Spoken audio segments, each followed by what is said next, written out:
What's up guys, Ryan from Motorcycle.com in the Southern California desert to ring in the new year with Triumph's new 2024 Scrambler 1200 XE and the X model. So Triumph did a little bit of a, they kind of spread these models a little farther apart for 2024, and it makes a little bit of sense.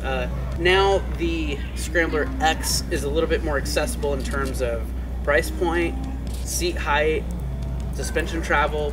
Everything kind of makes it spreads the bikes out a little bit, whereas they had been so close that Triumph noticed that they were selling a lot more XEs than they were the XC previously. So what is still the same is going to be a lot of the major components. So the frame, the 1200cc engine with the Scrambler tune, the 270-degree crank gives it a lot of character, punchy, awesome motor. Always has been. But now where these two separate is that the X model is 13.6 and the XE is now 15.3. So both models have lowered their price point. The XE model just a little bit from its introductory price, but that crept up a little bit and now we're down at 15.3. But with the X, it's a little bit more streetable, but at the same time, if you want to go off-road and you're not planning on jumping it and doing any whoops or anything like that, it's totally fine. If you do want to do that, you'll be shoveling the earth out from everything that you hit if you're at a good pace, so the XE would be a better option for that. With the X, again, so comparatively, you have a shorter seat height, about, I think it's actually like 3 inches less suspension travel, and a 2-inch lower seat. So it's, again, it's for people that want to ride around town. It's not only better because of that, like you feel like you don't need all of this, but it's also, it brings the center of gravity down quite a bit. So if you're just looking to, you know, blast around on smoother fire roads, sandy stuff, whatever, the X is a lot of fun. And if you want to just rip through a canyon, it also brings that COG down a lot, and you don't have such a tall bike to flip over. And today we have these bikes fitted with the Michelin Anarchy Wilds, which are fairly knobby, and they're one of my favorite tires for a lot of bikes, smaller kind of adventure bikes, and even, you know, heavier bikes that are around this 500-pound range. They're really solid tires, and we took them up through the canyons at the end of the day today after a good off-road ride all day, and then blasted through the canyons up and back, ripped the bottom of the foot pegs out. It was a good time. And these tires, which are a manual spec for these bikes, they're sold with the Metzler Tourants, but these are such a solid tire for anyone that actually wants to go off-road. It's a solid option. If you're planning on staying on road, the Tourants is going to give you a lot more grip, so, you know, stick with that. Another change from the XE to the X is going to be the braking system. We no longer have the MCS master cylinders on either bike, but from the top shelf Stylemas on the XE, we have Nissan calipers on the X model. Both have steel braided lines, so that you get a lot of good feel and good initial bite, but basically the XE is going to kind of have a leg up in every aspect. It's got good initial bite, like really good initial bite on the Stylemas, but not too much. It just offers super good feel. But again, on the Nissan calipers with the steel lines, you also get good feel in those, and they're plenty powerful. So there's not a huge difference between these when you're out in the canyons railing. You still got plenty of stopping power. And we've got Marzocchi suspension on both now, front and rear. You are going to have no adjustability on the fork of the X, and then you have preload adjustability on the shocks on that bike. The front initially felt stiff over some quick hits, but at the same time it holds itself up really well under braking. Moving to the XE, if you're into more off-road riding, you want that suspension travel, but that's going to come at the, you know, you're going to get more brake dive out of that when you're braking hard, canyon roads, things like that. Off-road, they're pretty comparable because you're not going to be wanting to slam into them anyway. That said, with the XE, you do get a full adjustability on both ends, so you have plenty of options there to kind of tweak the suspension the way you want it. In terms of our ride, Triumph was super nice. They went above and beyond and brought the weather from Great Britain over, and we were able to ride in super cold weather, hail, you know, nothing that we wanted to push these knobby tires on. So our first day was kind of a wash, literally and figuratively. But today we had a ton of fun in the dirt. We got into some nice sandy stuff, some stuff with good berms, and you could just the way these things handle is so great. It's so easy to throw these things into a turn, use the berms, and then also this super torquey motor. You can be a gear high anytime and just throw on the gas, and from like under 2,000 RPM, the thing just tractors and puts traction to the ground so well. They're a blast to ride. And the perk of, you know, I'm an off-road guy, I like adventure bikes, I like dirt bikes, all that stuff.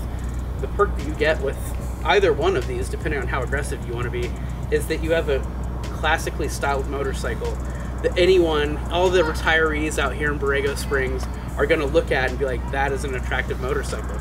You don't have to know it's a Harley, it's a Triumph, it's whatever. They look at this bike, it's a motorcycle, it's a classic motorcycle, and what you get is the performance, especially with the XE, closer to an adventure bike. So kind of dialing it back and thinking about our off-road ride today, because these two are pretty comparable on-road. If you're really looking to rail on things, the XE is a little tall, it's got a little brake dive and whatnot. I kind of prefer the X for road riding, but that is absolutely the opposite once we get off-road, because we decided hitting some whoops was going to be a good idea on these bikes, and it was totally fine on the XE, but the X bottoms pretty quickly, at least with me on it. You know, I've put on some pounds in the last year, and that skid plate starts taking some hits pretty quickly. Thankfully, you do have the frames down tubes there to protect the engine a little bit, and a plastic skid plate on the X model. But if you're going to be doing stuff like that, you should definitely be looking at the XE, because this bike handles it, not anything, but a lot of serious off-roading at a good pace. Jumps, whoops, rocks, whatever. There's no getting around the fact that these are 500-pound motorcycles. So, you know, you have to be willing to take a motorcycle this pretty and heavy off-road. But if you're willing to do it, the XE is what you're going to want to gravitate towards if you're looking to really push the off-road performance. If you want something that you're going to be absolutely fine going slower through some off-road sections or keeping it on more flat off-road, the X is awesome. And on the street and in the canyons, it's fantastic. I mean, I've only got a 30-inch inseam, so the X is, being able to get my feet to the ground is pretty solid for that bike. It gives anyone confidence. You also have that more narrow handlebar that's lower, and it kind of gives you a little cant forward. If you're on the freeway going 80 on the XE, if you're planning on doing a lot of that, the wide bar and the upright position, because it's higher, does kind of turn you into a sail, and you've got to deal with that. I mean, they're basically naked bikes, so you know that's kind of expected. But another difference between the two is you have the same TFT display and setup that we had before on the XE, but on the X model now it's a little bit it's not quite as advanced as this one. You know, we had to cut costs somewhere. Another one though is with cruise control. You don't get cruise control on the X model, you do on the XE.